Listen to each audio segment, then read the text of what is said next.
લખપત તાલુકામાં આવેલ સાંભળા ગામની બાજુમાંથી પસાર થતા પવનચક્કી મોટી પાઇપ લઈ જતા ટ્રેલર પલટી મારી ગઈ વહેલી સવારના 5 વાગે।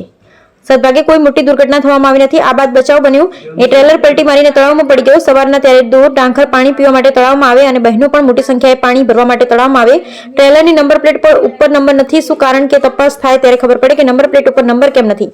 સ્થાનિક લોકોનું એવું કહેવાય છે। Bureau report Rameshbhai Bhanushali, નલિયાબડા, સકચ।